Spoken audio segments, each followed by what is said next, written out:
Welcome to the front porch. My name is Kemper. It is Thanksgiving morning, and this is a show we call 3rd and 21. Let's get it on.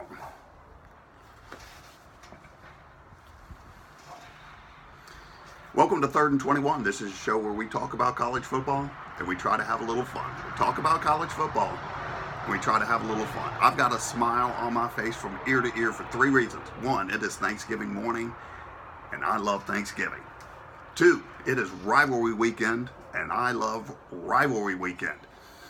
I'm not sure if I like the kickoff of the college football season, that first weekend, or Rivalry weekend better, but either way, they're both awesome. And number 3, we have a new title sponsor, and want to give a warm 3rd and 21 welcome to our friends at Maxey Homes. I've been fortunate enough to be friends with Butch and the gang at Maxey Homes for 15 years now, so I can tell you they're people of integrity and a title sponsor. We'll talk a little bit more about that going forward. But first, let's look back on last week. All right, last week, really we called it Catch Your Breath Saturday. Most teams played an overmatched opponent, but like every week in college football, there was things to watch and to learn. We can start with Miami. Got tested by Virginia and proved that they were a better team and proved that they believe. Watched a lot of Michigan. It took Wisconsin, who played Michigan, took Wisconsin a minute to get Michigan in the stranglehold, but once they got him in the stranglehold, they didn't let up and won the game in hand. So Wisconsin keeps on rolling. A couple of games maybe you didn't see. TCU, and this was impressive. TCU did not bring 3 of their players, including their starting quarterback, out to Lubbock and played. Listen, we're not going to confuse Texas Tech with a really good team, but it is a conference game on the road without your starting quarterback. Big thumbs up to Patterson, Coach Patterson out there, because that shows coaching. Won the game 21-3, no problems. Another game maybe a little under the radar. If you got to see the second half of the Duke-Georgia Tech game, Duke completely shut down Georgia Tech's offense and scored, I think, on every possession to really put a damper on the boys from the Institute's bowl hopes this year. So Coach Cutcliffe is another classic coach. And finally, I know you watched the battle for Los Angeles, USC, UCLA. I think maybe visually the best game of the year. And USC, for the 4th or 5th year in a row, wins the battle for Los Angeles. Love watching that game. So let's move forward. We're going to say, hey, you're saying there's a chance. This is where we take teams 12 through 7 on the KPI and talk a little bit about what they're doing. And coming in at number 12, the boys from Fort Worth. Like I say, Patterson, excellent job. When you suspend your starting quarterback and win a game in hand without a lot of drama, that tells me that the coach knows what he's doing and he's got a handle on his team. So TCU likes playing defense, and that's not something that happens a lot in the Big 12. So good for you, TCU. Number 11, the Washington Huskies. I'll tell you, I'm really excited, about the Apple Cup, because I'll tell you this. The winner of the Apple Cup will most likely end the season, the regular season, in the KPI Top 12. Watch that Apple Cup. It's going to be great. Number 10, the Ohio State Buckeyes. Really put a domination on the boys from Illinois. But they've got another challenge coming up this week. We're going to talk about it because it is rivalry weekend, and this is one of the biggest. All right, Southern California just keeps on winning, keeps on playing quality football, wins the battle for Los Angeles, and I believe, man, if we could get these two together. Now I know the Rose Bowl is a playoff game. But boy, these two right here would be an outstanding bowl game. Let's move it over to Notre Dame. Listen, Notre Dame is going to go out to Palo Alto, to the farm, and play Stanford. The reason why this is such a big game is Notre Dame, if they lose this game, will drop out of the KPI top 12 and probably play in a lower level bowl game. Notre Dame, if they win, will play in a New Year's Six game, which they probably deserve with the schedule they played. But going to the farm is never easy. Not a traditional rivalry weekend type game, but I'm telling you, one that you're going to want to keep your eye on. And number 7, Auburn, Iron Bowl. It is going to be electric. Cannot wait to watch the Iron Bowl this week. We'll talk a little bit more about that coming up. That wraps up so you're saying there's a chance. We're going to take a quick break. When we come back, we'll do the top 6 and go to the ever popular mailbag. Stick around.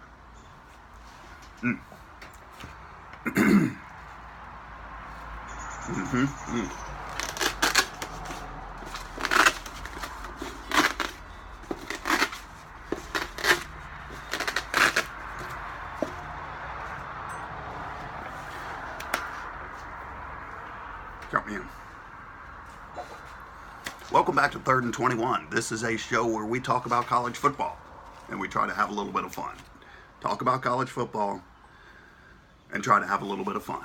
So, with this segment, this is the top 6, the KPI. The KPI is not influenced by anything else other than the computer models that I have designed and read, and also the eye test. Because on Saturdays, I do basically one thing. That's watch college football from noon till midnight. So, with that, the KPI top 6 for Thanksgiving week going into rivalry week. Coming in at number 6, Georgia Bulldogs. Let me tell you, they came out against Kentucky, looked well, looked good, looked motivated.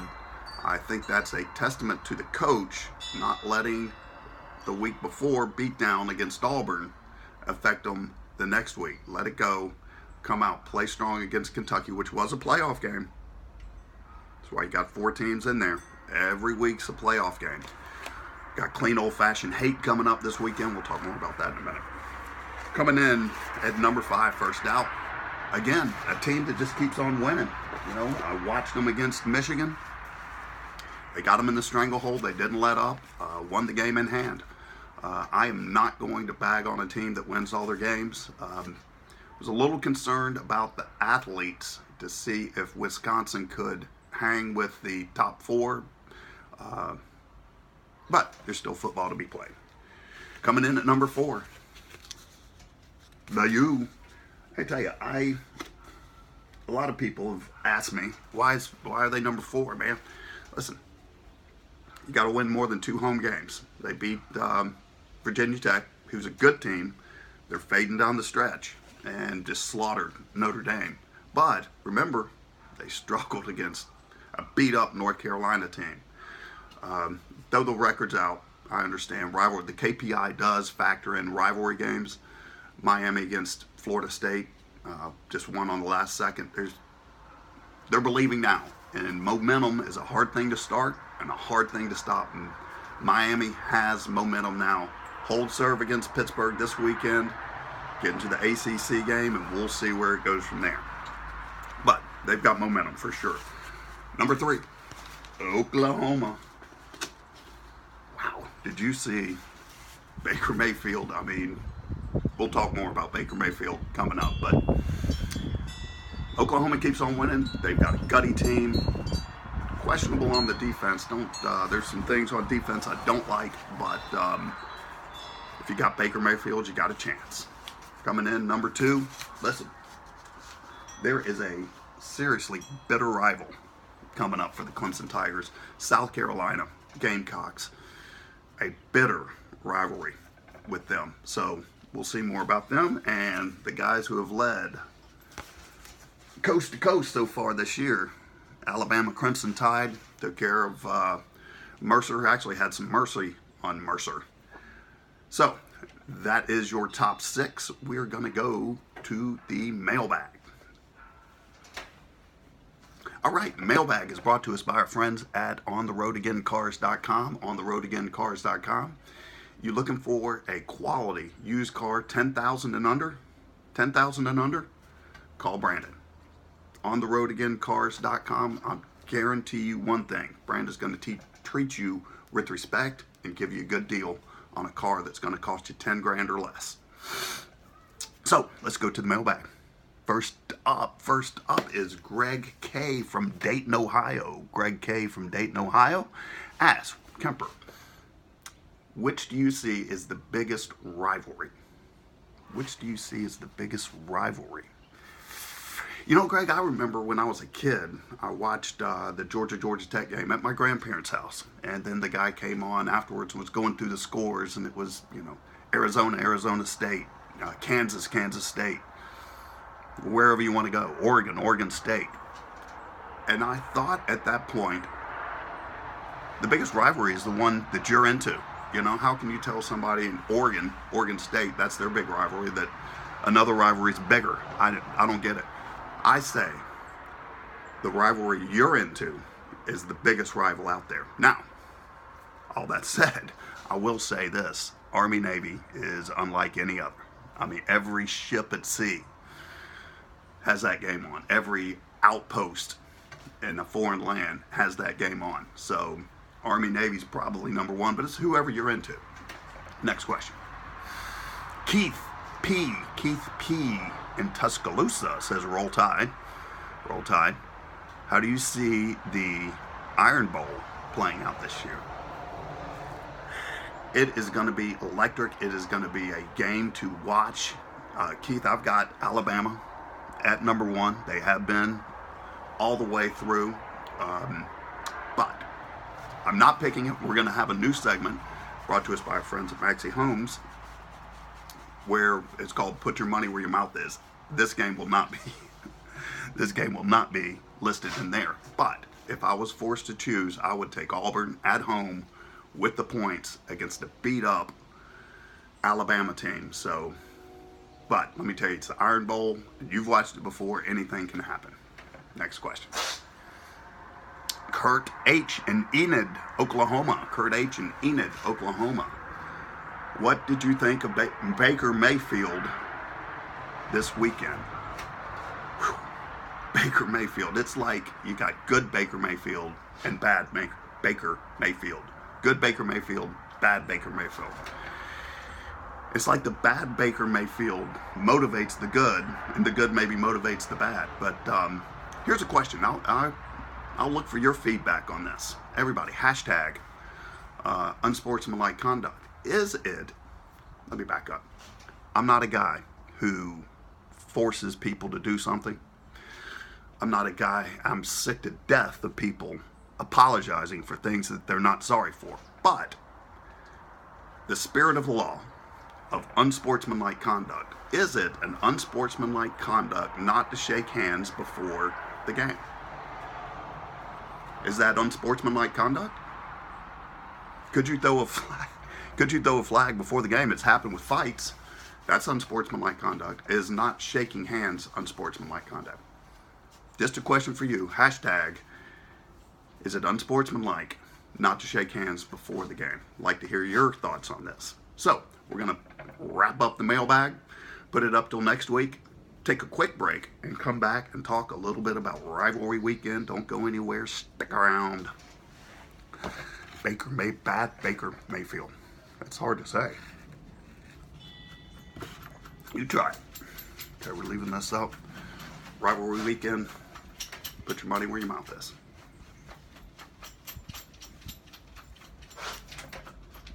Welcome back to 3rd and 21. This is a show where we talk about college football. We try to have a little bit of fun. We talk about college football, try to have a little bit of fun. And it's rivalry weekend. And if you can't have fun on this weekend, you're not trying to have fun. So, where would I want to be this weekend? And right here on this porch, watching college football, because all day long, you're going to have rivalry after rivalry after rivalry. Right down the road here in Atlanta, good old-fashioned, clean old-fashioned hate between Georgia and Georgia Tech. Iron Bowl, Clemson and South Carolina is better. We got the Uncivil War, the Apple Cup, Arizona State. Across the country, there is going to be rivalries, and it is going to be awesome to watch. Maybe the best weekend, maybe kickoff weekend, I don't know. But love this weekend. But what I'm going to do is give a nod to some rivalries that are no more that need to come back. And we're going to start off with Oklahoma versus Nebraska. When I was a kid, that was one that you'd watch. It was always super cold out there. And Oklahoma, Nebraska used to be huge, and it needs to come back. Number 2, Texas A&M. Come on, man, work out the deal and play that game on the last weekend of the year. Texas A&M needs to come back. And the third one, the backyard brawl. West Virginia versus Pitt. They don't like each other. Fights. And if you want to watch something incredible, Google Rich Rodriguez's press conference when Pitt beat number 2 West Virginia and took away their chance to go to the national championship game. And you just see a broken man giving his press conference. You can hear the Pitt Panthers in the background just going crazy. It's worth a YouTube video. Rich Rodriguez, West Virginia Pitt will get you there. So we're going to move to the newest segment. It's brought to us by our friends at Maxi Homes. You can look it up, maxihomesga.com. People of integrity. If you're looking for a custom built home or an amazing remodel, customer service sets them apart. Customer service, fair pricing sets them apart. Call Butch. He will treat you right. I promise you that. So what we're going to do in this segment is I'm going to pick 3 games. We're going to keep track. I'm going to pick against the spread. This is for informational and entertainment purposes only. I do not bet on football games. But we're going to keep track on this, and we're going to start out with the high noon game in Atlanta, Georgia. Clean, old-fashioned hate. Tech has a trouble stopping the run. Georgia likes to run the ball. I think if Georgia can handle that offense, they're going to wear Tech down. Don't worry about the 11.5 points. Georgia wins big in the fourth quarter. You can already be counting your money with 13 minutes to go in the fourth quarter. That said, Tech has won 2 of the last 3 years. So officially, on the record, Georgia minus 11.5. Don't worry about it. Very similarly, Ohio State versus Michigan. Listen, I watched Michigan a couple of times. They've got a linebacker. He's number 10. His name is Bush. He's everything you want in a linebacker. Michigan's defense, solid, but they have problems scoring points. I'm not saying Ohio State's going to shut them out, but I am saying that Ohio State wins by more than 11.5 points, easy peasy. By 3:30, you're going to have 2 victories in the bank, and you can look forward to Clemson against South Carolina. Probably going to see a lot of fights in this game, and you're also going to see if Clemson can shut down South Carolina's run game, which they should be able to do. They've done well. They've defended the run very well, and makes South Carolina one-dimensional. As good as Jake Bentley is, Clemson will win the game by more than 14 points. The line, I believe, is 14 right now. So Clemson minus 14. I see it being Clemson 35-14, something like that. So Clemson minus 14, Georgia minus 11.5, and Ohio State minus 11.5. Put your money where your mouth is, and we're going to keep track of it. Listen, it is Thanksgiving. Be thankful for what you have. Be thankful where you live. Be thankful for the people around you. And we're going to shut it down for right now. We'll be back next week, talk about Rivalry Weekend, and start looking forward to the bowl game. So happy Thanksgiving, everybody. Talk soon.